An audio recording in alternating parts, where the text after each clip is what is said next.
dessa música, eu gosto de músicas. Eu gostei também.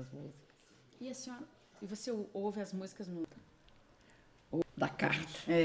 Cassael. Olá, internauta, você que nos acompanha na Rede Mundial de Computadores, no Dilma na Web.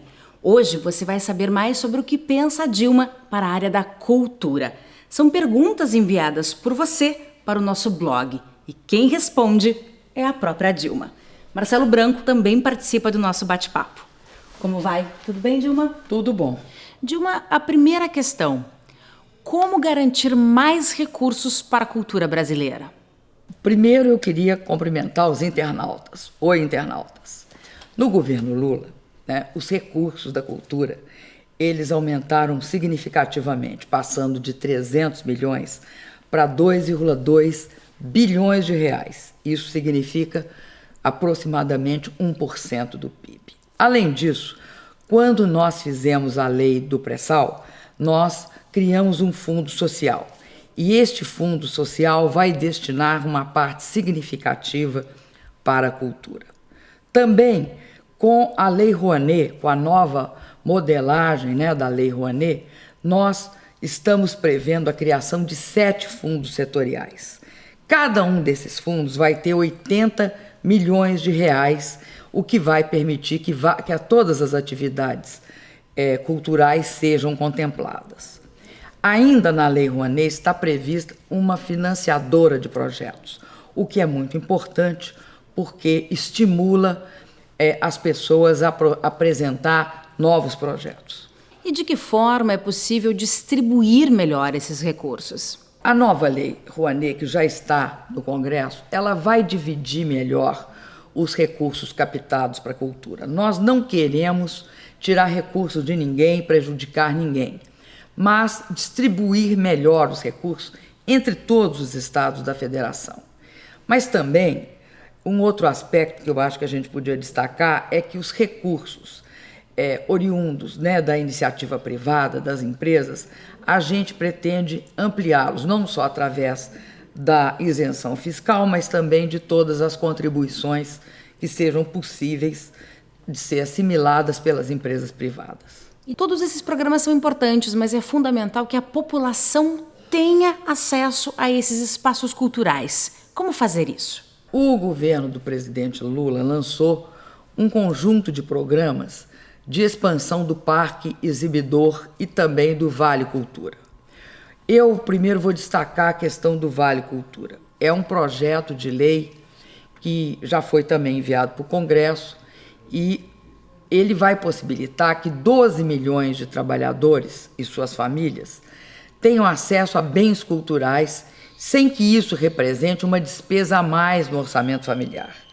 Cada trabalhador vai receber R$50 por mês para investir em espetáculos teatrais, música, dança, cinema, circo, museus, aquisição de livros, CDs, DVDs e todos os outros bens e serviços culturais disponíveis. Dilma, a pergunta, esse fundo da cultura pode ser usado para lan house, para utilização nas lan houses? Vale Cultura.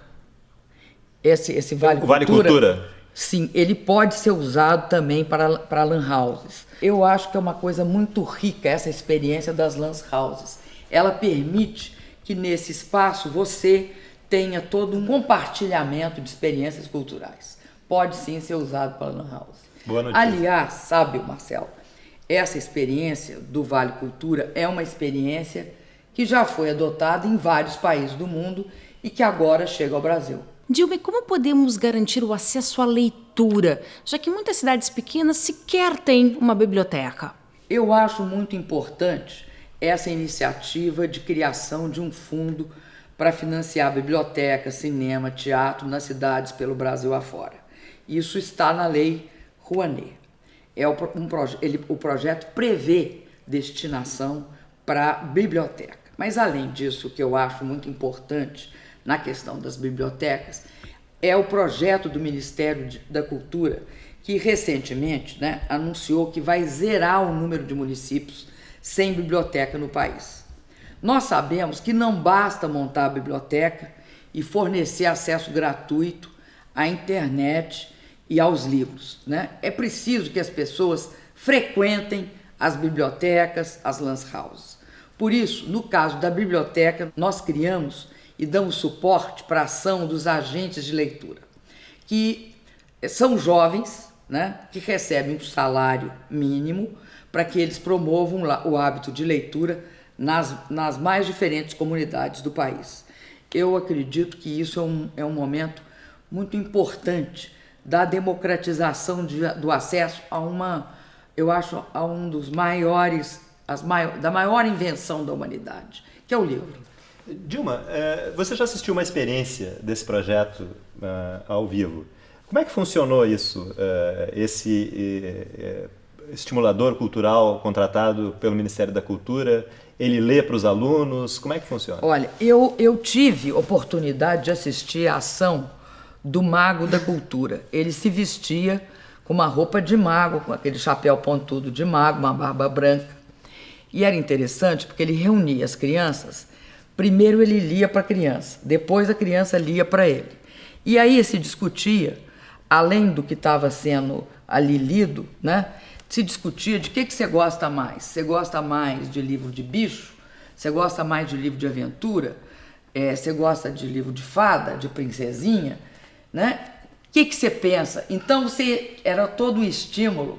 E tinha aquela história também, que o mago falava assim, quem é que lê um livro hoje? Né?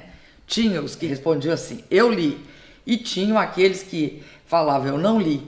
Né? Então tinha um estímulo para os que leram ter um maior espaço ali na conversa com o mago. E todo mundo ficava ali encantado com o mago dos livros. Crianças, desde cedo criança. Olha, eu acho que o amor aos livros a gente desperta antes de saber ler. Ele nasce ali antes da leitura. Quando você manuseia livro de pano, brinca com o texto e, sobretudo, com a imensa imaginação da criança, né? Dilma, mas nós temos outro problema, né, em relação aos cinemas. Muitas cidades pequenas e mesmo em grandes capitais, né, os cinemas foram fechados. Né? E é muito importante que a gente tenha cinema na maioria dos municípios brasileiros. Né?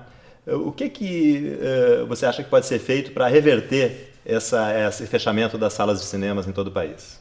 Eu acho que essa é uma questão muito séria, né? Porque todos nós tivemos essa paixão que foi participar de cineclube, etc. De fato, poucas cidades do Brasil hoje têm salas de cinema.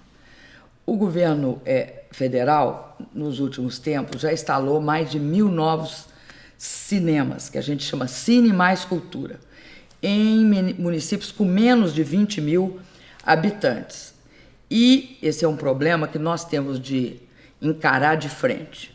Primeiro, eu acho que estimulando através de todos os instrumentos do Ministério da Cultura. No caso, a Lei Rouanet prevê, né, um fundo só para infraestrutura e para expansão de infraestrutura. No caso aí, tanto sala de cinemas, como salas multiuso, que você pode usar para cinema, para cultura e para outros fins, oficinas. Uhum. Mas eu acho que tem também uma questão muito importante. No PAC 2, nós estamos prevendo, né, uma que a gente chamou Praça do PAC, que teria, entre outros equipamentos, as salas de cinemas. E eu acredito que todos esses elementos juntos vão possibilitar que nós voltemos a ter cinema assistido pelos brasileiros, e não só por 8% dos brasileiros. Em shoppings. Agora, eu acredito também que é muito importante participar de cineclube. Acho que é uma... Qual foi a tua experiência com cineclubes? Isso foi em Minas ou já era no Rio Grande do Sul? Não, isso foi em Belo Horizonte. Em Belo Horizonte teve o SEC, que era Centro de Estudos Cinematográficos. Né? No SEC, eu assisti Deus e o Diabo na Terra do Sol, Vidas Secas, e isso assim, né, o cinema brasileiro mesmo. Mas também assisti no SEC, né, tudo que era o que havia de, assim, mais, a que a gente achava, assim, mais importante no cinema internacional, que foi o Godard, com todos os seus filmes, que foi também o Truffaut. A gente assistia e discutia.